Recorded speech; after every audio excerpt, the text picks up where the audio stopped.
Done. Okay. So, welcome to Tech After Hours. This is the December workshop on Braille Displays. I am Allison Mello of CSB's Assistive Technology Lab in the Outreach Department at the California School for the Blind. And I am Max, also an AT specialist at CSB. And with us also is Mr. Shannon Stice. Shannon, take it away. Oh, you're muted, sir. I am also one of the tech team members. So I'm going to start. We had several questions Real about. quick, sorry, Shannon. Oh no, go ahead. So before Yeah. just in case everyone doesn't make it till the end, I wanted to start this out by saying we three make up the tech team at the California School for the Blind's campus in Fremont, California. We serve the entire state of California. Our services are free of charge and to all service providers of students for who are visually impaired. So we can come to you, we can come through Zoom, we can work through email, phone, and we can do technology assessments, workshops, trainings, in services. So think about one of these kind of tech after hours workshops, but in real life with the technology you provide, we provide, and we can come to you and set up a whole training day, half day, whatever you want, free of charge. And the way you can request these services is by either reaching out to one of us by email or by going to the Assistive Technology webpage on the California School for the Blind's website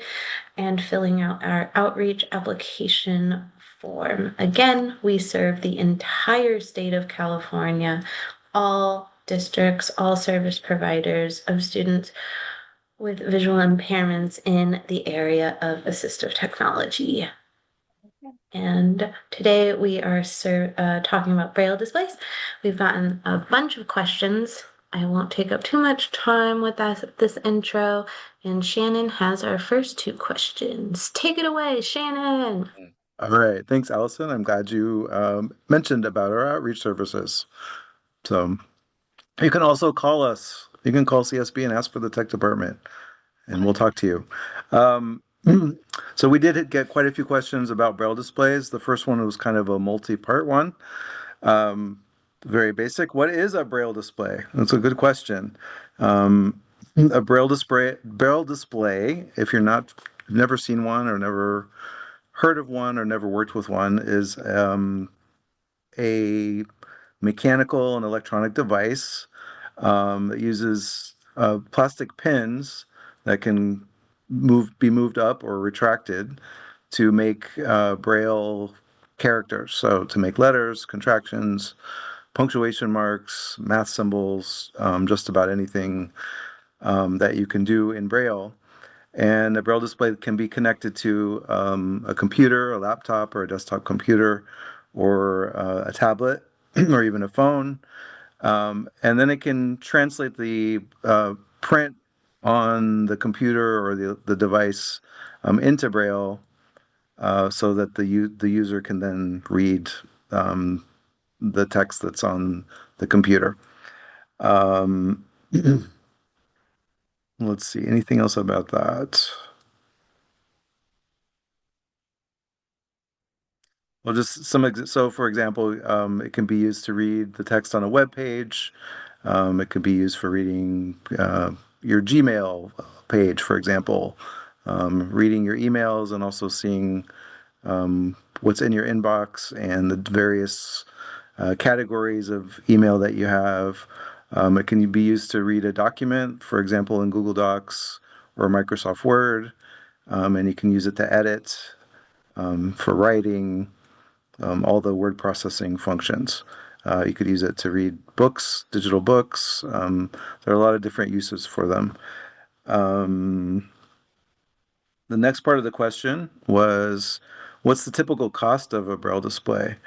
So the ones that I found range from about $800, 700 and something, up to closer to $20,000, depending on what we're talking about. So the very least expensive ones are have um, a small number of Braille cells, so maybe 14, for example, so 14 characters, and they can do some very basic word processing, and that's pretty much all they do. So they're very simple devices.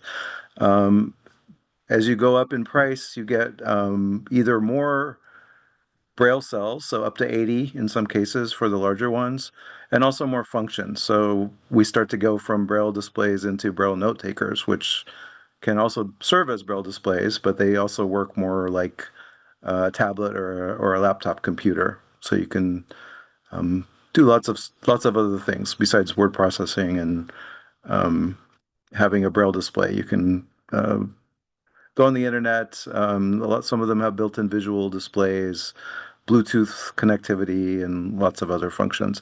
And then the most expensive ones are ones that have multiple lines of Braille and can be used to display tactile graphics. And those in the last, I don't know, last several years have been becoming more available. They're still kind of new in a way. There's still maybe some things that need to be worked out with those systems, but those are the more expensive ones, and they have um, multiple lines of Braille. So maybe 10 lines of Braille with 32 cells in each line, or something like that, compared to the very basic ones that might have 14 cells in total. So that's kind of the price range. Um, how do students and adults generally access them? For example, do students receive personal devices, or are Braille displays provided and managed solely through the school? Another great question. Um, Typically, when a student is in the public school system, the school district will purchase the device, and based on IEP team recommendations and assessments, um, the district has access to funds that are called low incidence funds for the three low incidence disabilities, which are visual impairment, deafness and hard of hearing, and orthopedic impairment. There's also some funding that comes from the federal government through the American Printing House for the Blind, or APH, and then there are other special education funds that districts have access to sometimes. So as long as the student is a public school student, the district typically purchases the device for the student to use. When they leave the school system or school district, um, they the equipment is supposed to be returned to the district.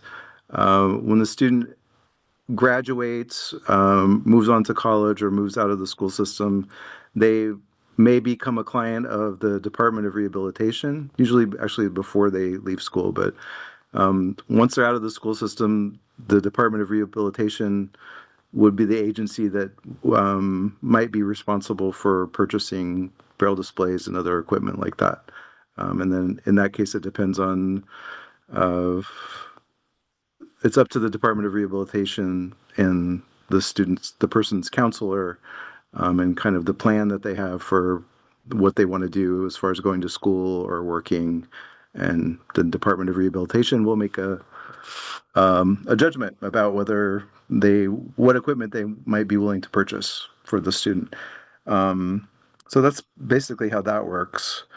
Um,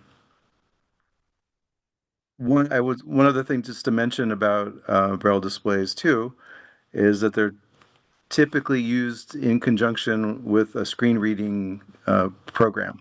So JAWS if you're not familiar, JAWS is a very well-known screen reading program, VoiceOver for Apple products, and there are others.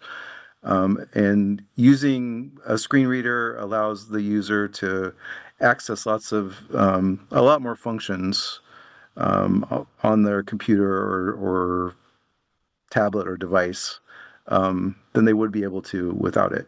And by using a Braille display, if they're a Braille reader, they're able to use Braille commands and get Braille output while they're using the computer. So it's great for Braille readers. So that is the multi-part first question. And I can go on to the second question if do we want to stop for questions or anything or keep going? Um, Allison, You could keep Max? going. Yeah, I Okay. just wanted to ask you, Shannon, Yeah. because you have been in the itinerant setting. Do you find that oftentimes districts have a hard time accepting requests when it comes to um, low incidence devices? And I asked specifically about like your justification for a product. Like, is it often an uphill battle with districts, or is it some districts? My experience has been it's not usually um, a big struggle to get something like a Braille note taker or a Braille display for a student. Um, Sometimes it may, you may need to do more, give more rationale, more reasons, uh, more detailed rationale for why the student needs it or why they need a specific product instead of another product that's similar, something like that. But I haven't, in my experience, I have not had um, real difficulty where the school administration was saying, no, we don't want to buy this and for the student. So that I'm sure in other districts, other teachers may have had different experiences, but that's been my experience, thankfully. So, because it's usually pretty clear. It's when we're talking by the time we're talking about requesting and purchasing a Braille display or a Braille note taker for a student, the need is usually pretty clear. So it's usually not a has for me has not been a hard sell. All right, the next question, question two. What should IEP team members know when interacting with students who use a Braille display? There are several things to know, and Max and Allison, you can also pipe in here if you have other ideas besides what I'm about to mention. Um, One thing is just that the average Braille display is a single line, and it shows only text, so it's not going to show images. So if a student's looking at a web page, doing something on the internet, the a single line Braille display isn't going to be showing them images. They're not going to be able to see pictures and things like that. So it'll show only text. Um, a single line of Braille, depending on the size of the display, may only show, a few words at a time. So the student may be doing a lot of kind of scrolling to get from the beginning of a sentence, even to the end of the sentence, depending on the size of the Braille display. Um, I mentioned before that the Braille displays are frequently used in tandem with a screen reader. So if you're working with a student, it's good to know that because the screen readers are there's a pretty steep learning curve, I would say. There's a lot to learn. So depending on how experienced the student is with the screen reader, they may need extra support for that. Um, Braille displays are fairly expensive devices. So in a classroom setting, it's good to have them set up in a way that they're fairly, safe, not likely to get knocked over by accident and things like that. They connect to computer. Usually, you can connect via USB or Bluetooth. My experience has been in the classroom that USB, just plugging in a cable, is kind of a little uh, more foolproof, just a little kind of a less fiddly because you don't a student who's coming into a classroom getting ready to start taking notes doesn't want to be messing around with trying to connect via Bluetooth and having issues with whatever. Sometimes that happens, and so having a USB cable to plug in is usually a little quicker and more direct. Um, yeah, that's pretty much what I have for that. Allison and Max, do you have any other thoughts? Okay, that was question two. Thanks, Shannon. Mhm. I have question three, which is Is there a preferred Braille display to connect with a cell phone? And I like to start these kinds of questions where someone asks for one specific recommendation by always saying there is no such thing as a one size fits all device. So, no. However, I did put together a list of kind of things to take into consideration when deciding on what kind of Braille display to get for your student if the intention is to be used in tandem with a cell phone. So think about the purpose. Cell phones are used for tasks, often on the go, a quick check of an email, a quick text, sending a message to someone via some sort of app like WhatsApp or Messenger, making a phone call, using GPS directions. What types of Braille displays match this type of portability and flexibility in the task? These types of displays will often have fewer cells because that means they're just generally smaller. They are just generally smaller in size, length, and in weight. So there are several that are on the market, and I will be sending out this resource guide at the end of the workshop to everyone who registered with us. And it has all of these listed, but some of them include the Focus 14. So that's 14 cells across. The APH Chameleon, which is 20 cells.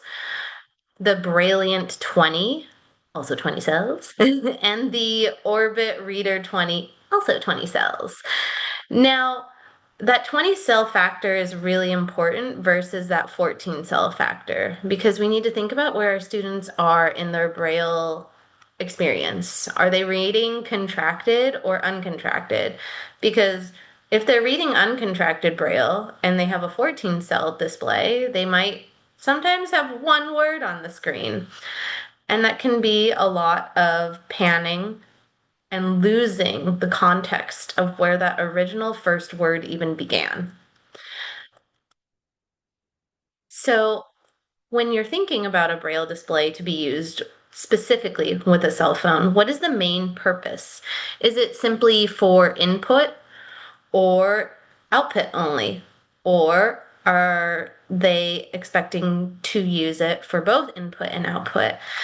And kind of what I mean here is, like Shannon said, you have to use a Braille display with a screen reader.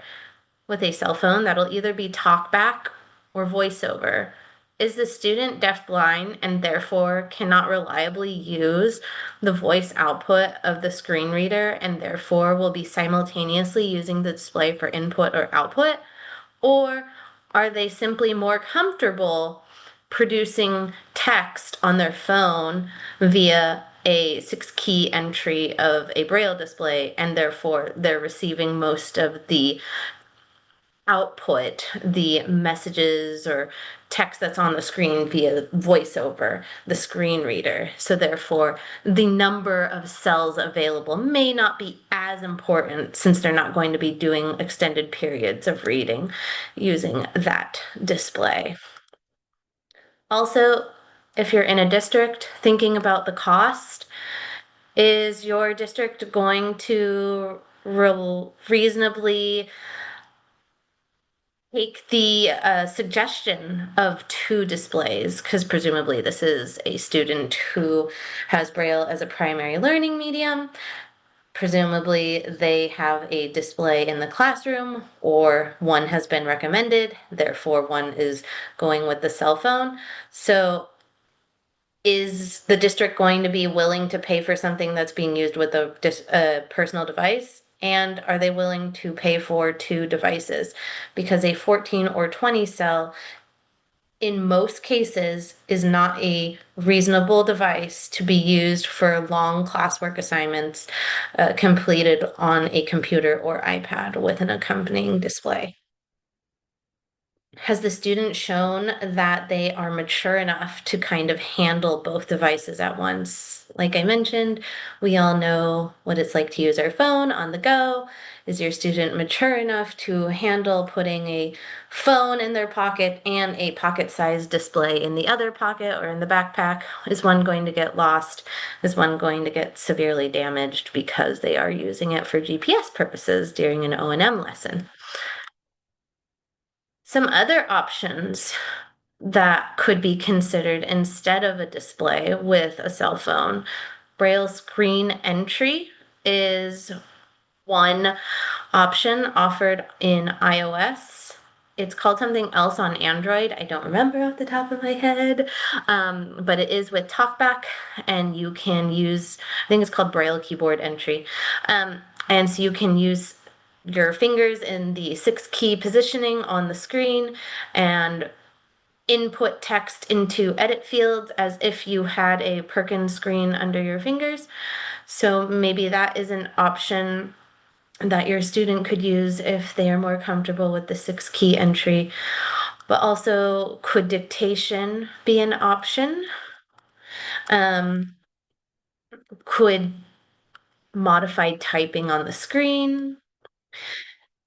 And these options are kind of with the intention of addressing those students who are only using the display for the input part, so inputting text.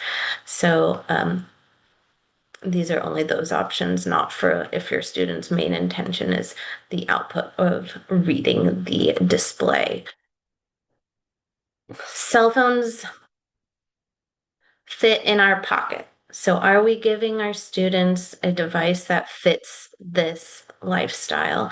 So, thinking about that ultimately when we're deciding, and then choosing one that has fewer number of cells and can reasonably fit in a backpack pocket or a jacket pocket or a jeans pocket to be, because it the cell phone plus blue plus braille display kind of loses its ultimate like functionality if they have to dig around in their backpack, sit down somewhere, bring out the 40 cell display and then connect it. It kind of loses that punch of being portable and flexible in the moment as a cell phone does. So the next question is kind of similar. So what settings can be helpful when using a braille display with a phone? So I put in here in this guide some resources from both iOS and Android.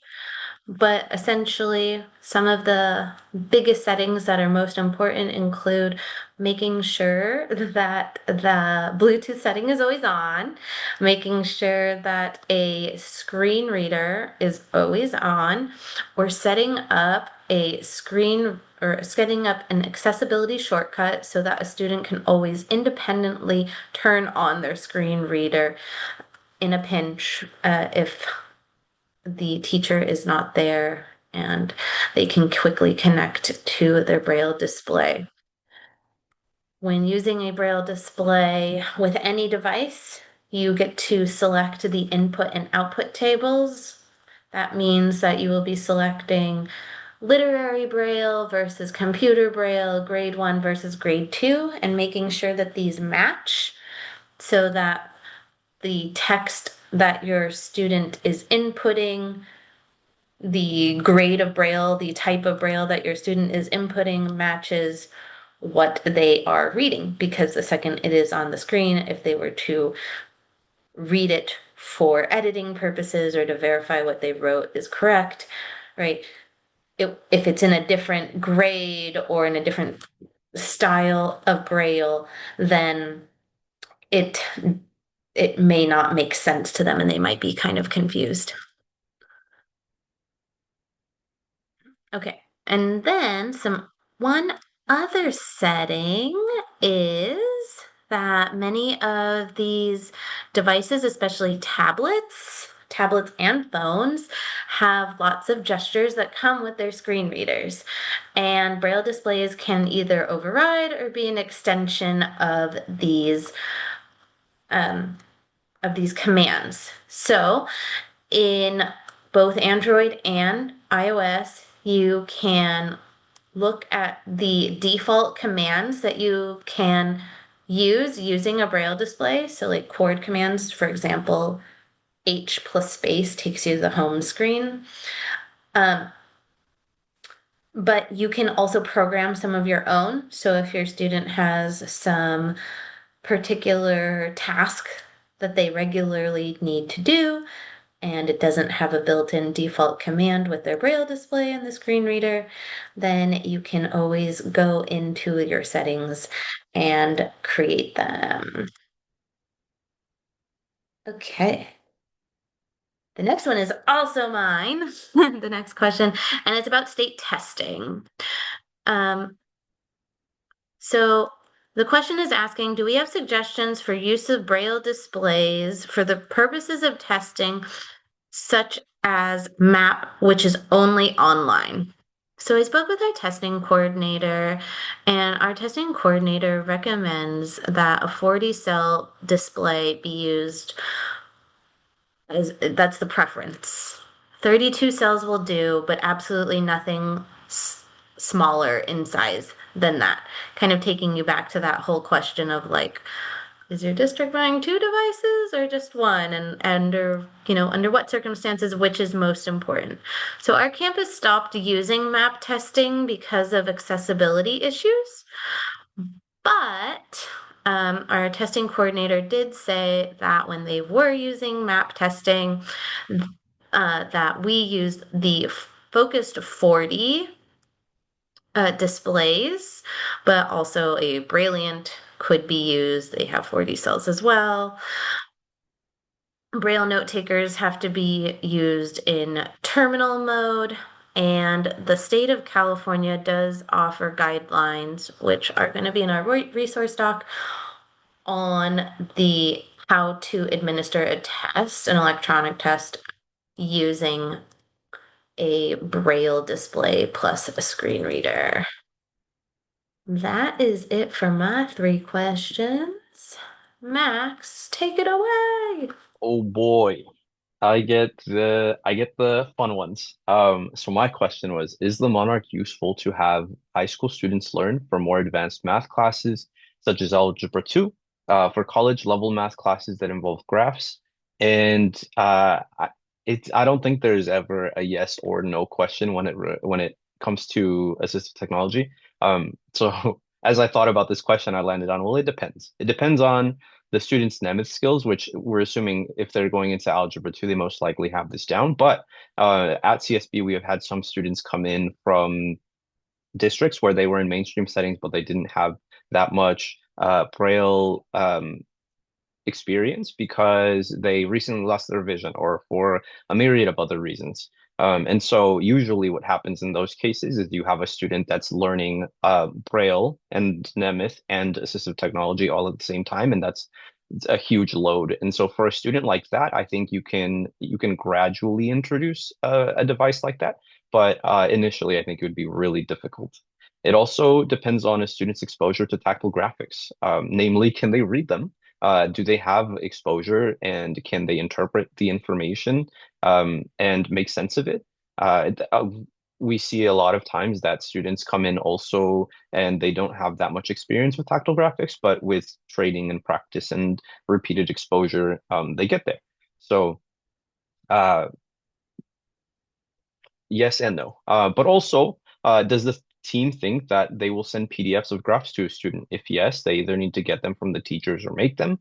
And so now we're getting more into the like, if the Monarch is appropriate, then how are we getting the information to the student? And we have had both good and bad experiences with local districts when it comes to providing materials to our students. So for the teachers that are spot on, always communicating and giving the content ahead of time, I think it's super easy to email the content to the student and have them loaded up on the Monarch.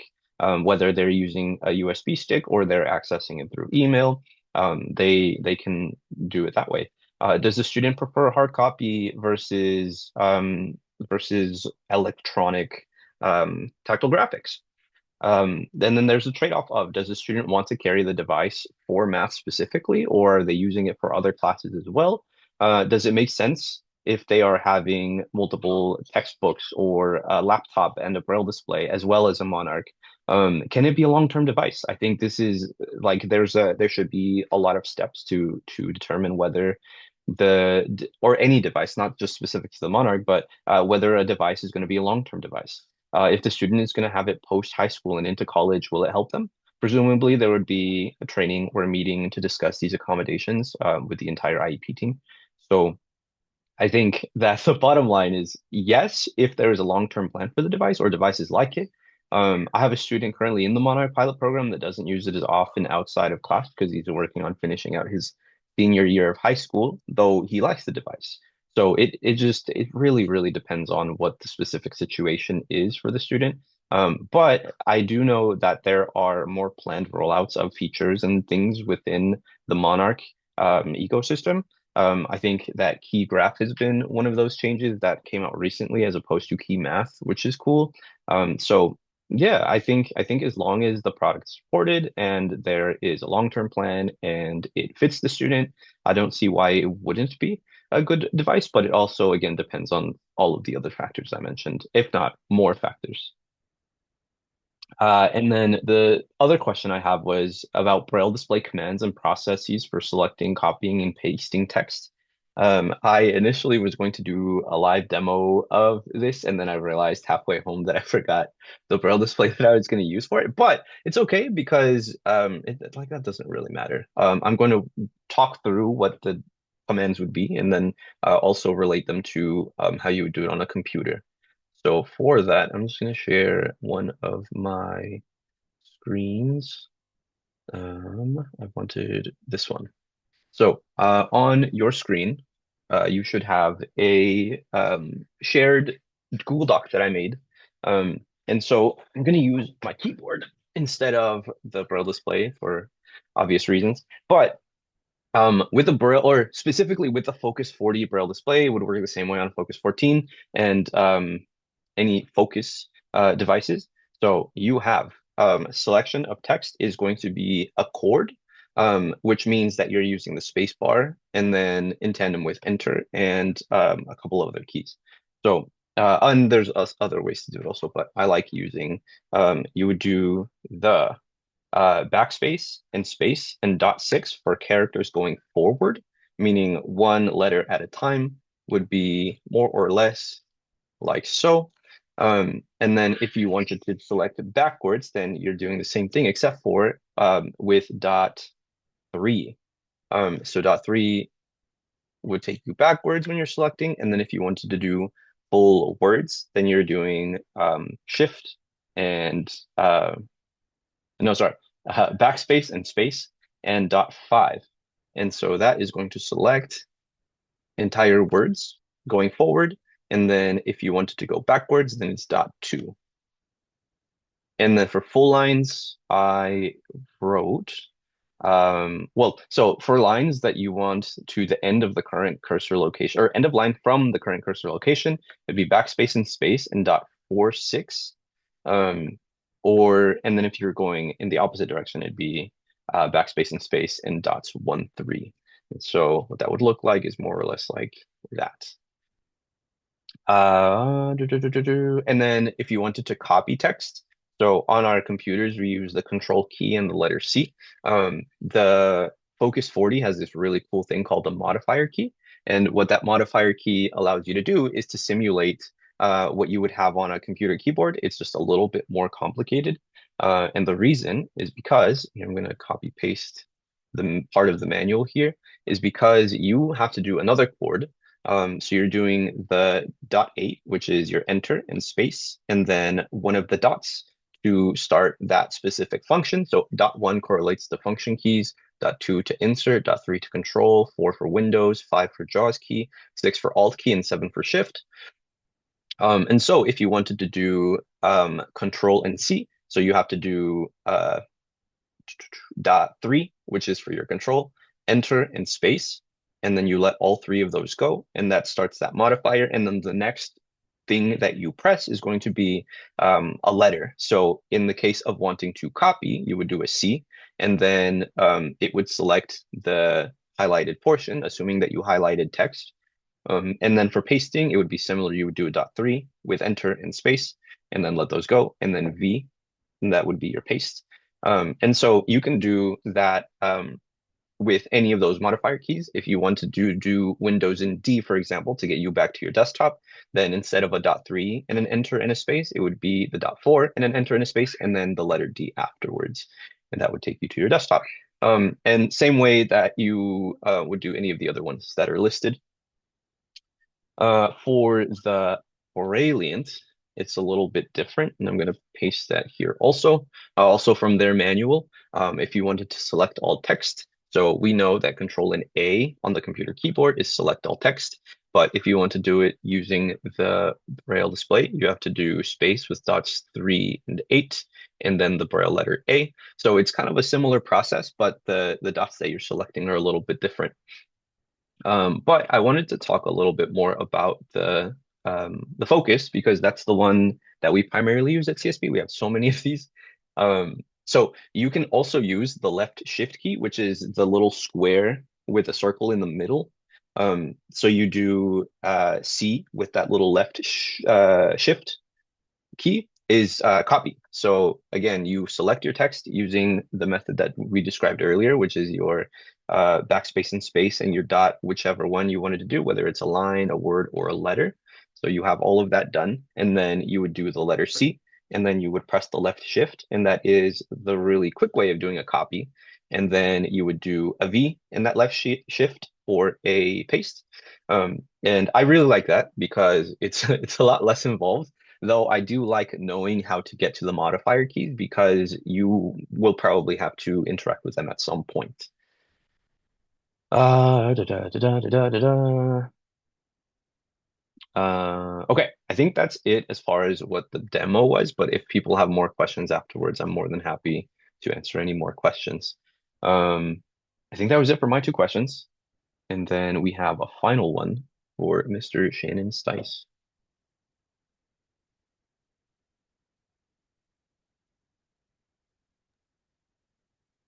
Yes. Okay. So the last question was, can a Braille display be used to navigate the internet? And the answer is absolutely.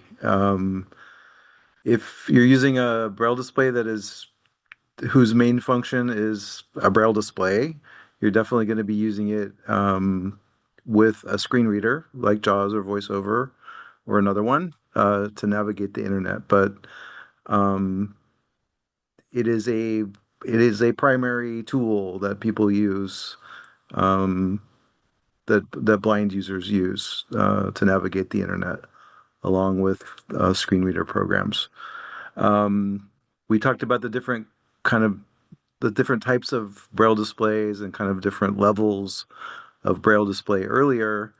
So uh, some are getting into Braille note taker territory and are functioning more like tablets or computers. Uh, but they can also be used just as a Braille display. A lot of those note takers can be used to navigate the internet without using a separate screen reading program. So a lot of those devices are you're able to navigate the internet just with the device and a Wi-Fi connection. So that is the answer to that question. Yeah, I also just wanted to add that I think especially at our school, I see a lot of the times we use Braille displays literally as Braille displays. And it's because I think it's a pretty steep learning curve. Just getting to the point where I was comfortable using a Braille display for navigating and selecting text and finding the modifier keys was a lot. And once I got it, it got a lot easier, but it's just so much to remember. But whether it's possible, and absolutely it's possible, if you have a student who loves that kind of information, they might like to navigate with a Braille display. though I would argue that it's more efficient to use a keyboard. I want to take a minute real quick right here. Um, I just want to make sure that everyone who will see this and is here right now, and will see this later on YouTube, knows that we are talking about Braille displays today, which are essentially meant to mirror what a screen reader says. So they are meant to work with another device. That is their first and foremost function, is to connect to a computer, a tablet, or phone and display what a screen reader is saying.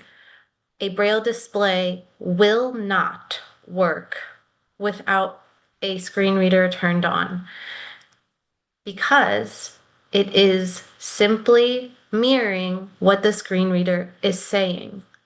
It is just another avenue of receiving that auditory information. So that screen reader might be VoiceOver, it might be JAWS, it might be Narrator, it might be NVDA, it might be Chromebox if you're on a Chromebook. But there will be a screen reader active anytime any student is using a Braille display. I just wanted to make that. And we will have another workshop. And we will have another workshop that is specifically meant for note takers. So I will answer this question from Andy that just came in about, yes, you go to the setting center in JAWS to set the literary level, so grade 1 or grade 2, and UEB versus EBI? eBay. eBay? Hmm. And you can set the languages there too. Yeah. And It's then under Braille. additionally, you also have you can toggle between contracted computer and contracted A and computer in by using G with space and backspace. So On a awesome. Focus 40 specifically.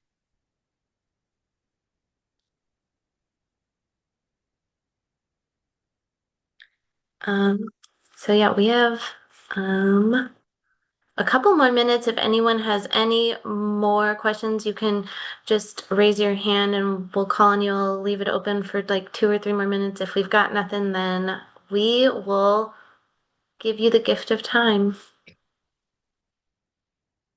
And please use our statewide outreach services. We love you guys. If you love this, we could do it in person and more specific to your student, free of charge. I do appreciate food, however. So the next workshop will be in January, and this one I'm really excited for. It will be about digital study tools and like digital workflows. So that's for low vision, blind students, just all those kinds of apps that you might think that would help, like Notability or SnapType, all those kinds of things that would help in setting up good digital workflows.